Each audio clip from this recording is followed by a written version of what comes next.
What's going on, YouTube? Welcome back to another Heart Over Height episode. Today, we're going to be going over these teams right here, these 8 teams that are looking for new head coaches, and just discussing whether they're good situations, just kind of discussing the team itself and what teams coaches should be avoiding. So if you do enjoy this content, do me a huge favor, smash that like button, subscribe to the YouTube channel, comment down below on what team is your favorite, as well as where these coaches should go.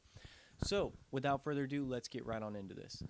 All right, so I do have these 8 teams here in this yellow category. We got the Saints, who are looking for a new head coach, the Cowboys, who just fired Mike McCarthy, or letting go, parting ways, however you want to say it. The Steelers, which it hasn't been reported yet that Mike Tomlin is out the door. I just wanted to throw them in there as an interesting team in case they do move on from Mike Tomlin, which I'll get into. The Chicago Bears obviously looking for a head coach. The Jaguars fired their coach. Raiders also, the Jets, and then the Patriots. I know the Patriots just made a deal with Mike Vrabel, but I did want to include them in this video, kind of give some more context on these teams because this did just recently happen with Vrabel to the Patriots. So let's start off with the Patriots. I think that there's some work to do here, right? It's intriguing to me to have this coaching job, but there's obviously there's the GM issues and all that. The roster, though, does have, of course, you have interesting pieces here. You have Christian Gonzalez on the defense, right? Solid. The defense isn't that bad, honestly. It's not terrible, but the offense, you got Drake May. You need to get him some weapons, right? You need to go draft a receiver that people have actually heard of. Go get him some weapons that he can do something with. Of course, a Travis Hunter-esque in the NFL draft, or, go look at T. Higgins, his market and all that. I think that the Patriots market and the coaching job is a pretty solid one. Of course, you're looking at their dynasty and what they've been able to accomplish in their years. It's a solid gig, for sure. Next up, a team that is prime situation. Best case scenario, if I'm a head coach, I am looking at this team as being, the best, and I think it is the Chicago Bears. Personally, I'm a Dolphins fan. So I have no bias towards the Bears. Doesn't really bother me whether they get a coach and they're good or whether they get a coach and they're bad. But I do think one thing that is super interesting about an organization when you're choosing your head coach position is you got to look at, what do I have to work with, right? Like the Patriots, they've got Drake May. They've got, a nice player on defense. But what else is there? With the Bears, you've got the quarterback, right? You've got running backs. You've got receivers. You've got a good tight end. You've got a great defense, right? So you just need to work a little bit on that O-line. And, of course, the run game is solid. I think the run game will improve once the O-line improves too. But you got pretty much everything you need over there to have a successful season. And it was a pretty bad season for them. They weren't really able to put points on the board, had a lot of issues there, but the defense held up, for sure. The defense did held up. And there were flashes of Caleb looking solid, right? Looking like that guy and everything. I do think that a lot of it was, one, the play calling, two, that O-line just looked terrible. So if I am a head coach, right, I'm looking, Ben Johnson, for example. If I'm Ben Johnson, currently the coordinator for the Lions, and I'm looking for a head coach position, I think that the Bears are at the top of my list. I wouldn't want a lot of these other teams because they don't have what the Bears have. They don't have the number 1 overall draft pick this last year, as well as the receiving core and all that. There are some interesting other options here. I'll get to those, but the Bears is definitely a prime option.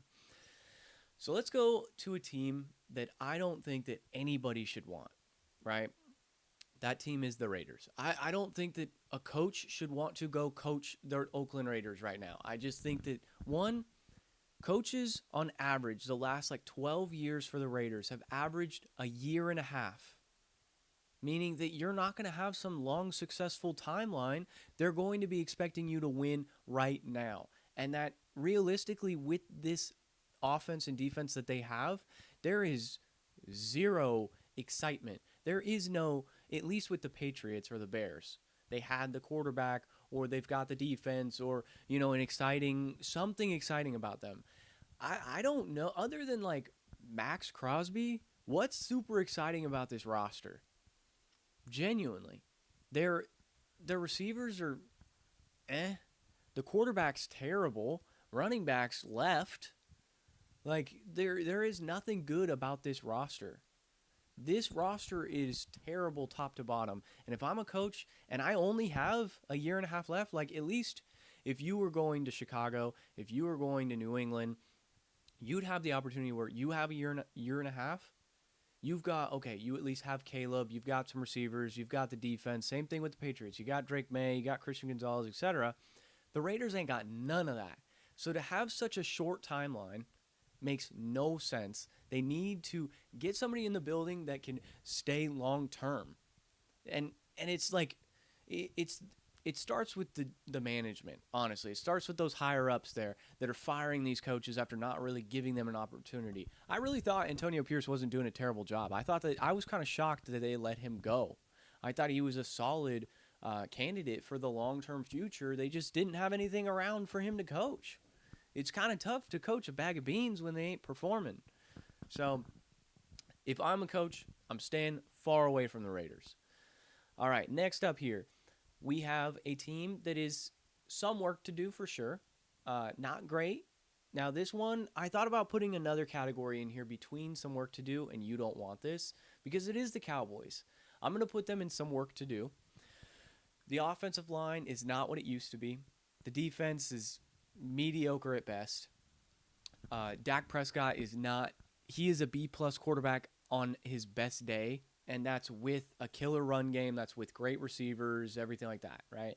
But there are some bright spots. Of course, Micah Parsons isn't a terrible, he's a pretty solid defensive player. You have, of course, you have CeeDee Lamb out there. There are some bright spots to this roster. I'm a decent fan of Rico Dowdle. What he actually had to work with, I think is pretty solid with what he put forth, kind of thing. His because of all the issues with not being able to pass the ball, with the mediocre quarterback play, all that, Rico had a decent season.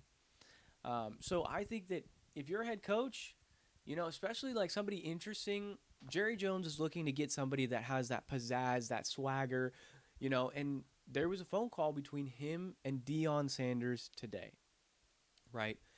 Deion Sanders, I could see as the Cowboys' next coach. He used to be a Cowboy, of course. I could see them. Right now, they have the 12th overall pick. He said that he wanted to coach his son.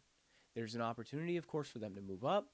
You've got Dak sitting there that who knows what they would do with him at that point. But let's say Deion does go there. He brings in Shedeur Sanders, of course. He wants to coach his other son as well. That it could be made happen. Right? Bronny went to the Lakers. LeBron said, I want to play with my son. Everyone did not draft him. Right? I don't know if he would have actually been drafted had he not been Bronny or LeBron's son, but we don't know. But what I do know is if the Cowboys really want, and it seemed like that conversation went well with Deion, if the Cowboys really want Deion, then they're going to have to draft Shedeur. And they're going to need to trade up for it. And it's probably going to be a decent price. So you might already start, whether you start with your 1 foot back kind of thing, or Shedeur could be just like Jaden Daniels, instant success. You have a receiver there, CeeDee Lamb, who knows? But Deion, he knows how to turn around a bad program. He did it at Colorado. They won 4 games, next season 9, right? I mean, it's a solid opportunity for both Jerry Jones, for both him and Deion. Right? I think that it's an interesting case there. Let's talk about another prime situation. I think the Steelers coaching situation is prime, right? Like, I think the roster, top to bottom, they're just missing the QB. I think that they could use another weapon. I think you go get, again, T. Higgins. You go look at somebody in the draft. There are plenty of receivers out there.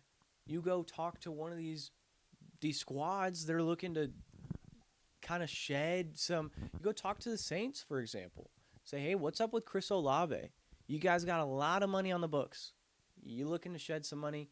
We'll take Chris Olave from you, something like that. I think that, but this is also a very deep draft, not quarterback related. Talking skill positions, talking defense, right? There's a plethora of receivers out there for you especially with guys like Travis Hunter being able to play both sides of the ball. You're not going to need him to do that. He's not going to fall to you, but what you can do, lock in a coach that the entire reason I put the Steelers here, right, in the coaching sweepstakes was the idea that Mike Tomlin, they haven't won a playoff game in 10 years. That's saying something. You keep continually being mediocre. So yes, although it's super impressive that Mike Tomlin has never had a losing season being the Steelers head coach, right?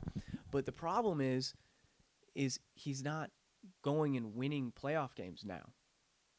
Big Ben's no longer on this roster. They're not winning playoff games.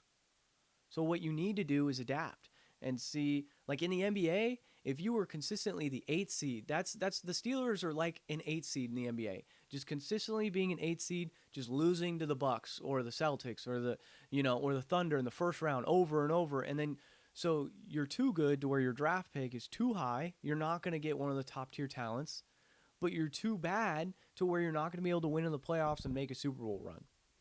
So I could see the Steelers possibly moving on from Mike Tomlin. He does feel like Steeler culture, of course, as we've seen him there for so long, but it might be time to move on. So I wanted to put the Steelers on here to discuss them just to see where they would fall. And I think, yeah, they're a quarterback away from being prime. From being, like I was saying with the Bears, they're an O-line away from being so good. The Steelers are just a quarterback away.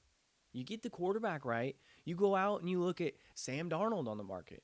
Or you look at, if one of those QB slides, you might look taking a quarterback in the second or third round if you're the Steelers. Now also, you have Justin Fields sitting there who went 4-2 in his 6 starts for the Steelers. Now, he didn't look great, don't get me wrong. But winning games is winning games. Would he be able to win in the playoffs? I don't know. Probably not, especially with the whole Mike Tomlin situation. They get bounced in the first round. But it's interesting to think about. All right, another coaching job that I would absolutely not want would be the Saints. The Saints' job right now is just so, like, Derek Carr is obviously out the door. So your future is Spencer Rattler, who didn't look great. There's so much money on the books. There is so much money that they aren't going to be able to go make these free agent signings and bring in talent and all that. It's nearly like it's almost worse than the Raiders. But I do think that the Saints, they can turn it around, right? You do have some bright spots there. You have Chris Olave sitting there, who didn't have a fantastic season, but you have Kamara sitting there as well. There are opportunities here. I think a lot of Chris Olave's his success being declined was because the injuries and quarterbacks, and now they're rotating quarterbacks like a carousel between, Spencer Rattler, Derek Carr, and I forgot the last guy, Henny, something like that. But he was out right off the bat. So when there's no opportunity, Chris Olave is not going to get the ball, right? It's not a terrible job. I wouldn't want it personally. I just don't think that New Orleans would be one, especially since there's 4 other options above them. About to be, I'm not going to lie, 2 more options above that. Another prime situation that I'm looking at for head coach job, it is the Jacksonville Jaguars. The Jaguars situation, I think that they got, of course, I think you have the quarterback. I think Trevor Lawrence is pretty solid. He's roughly around the same area that you would mark a quarterback such as, of course, Baker has had more success, but in that like Baker realm, right? He's not top 10 QB, but he's like somewhere between 10 and 20 on that list, right? Not terrible, but still one of the top 20 quarterbacks in the NFL. And I think a lot of his, just like I was talking about with Chris Olave, a lot of the success being declining is because he had a terrible coach. The play calling was awful. Travis Etienne, I don't know whether he's actually an NFL running back. I hope so. I really hope so for the guy, but I don't know.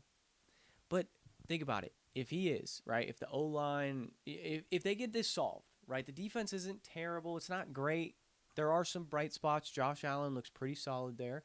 Josh Allen, the linebacker, of course. Now, what we can see for the future, Trevor Lawrence, right? Exciting young quarterback. You have an exciting young receiver in Brian Thomas. You have Travis Etienne, still young running back. You have Tank Bigsby back there as well. Then you look on the defensive side. You have Josh Allen, still a younger piece, right? There are pieces here to put together. They might honestly be like some work to do. We'll put them down in some work to do. Maybe not prime situation, but some work to do right along the category of there are some exciting pieces here, like Drake May, Christian Gonzalez, right?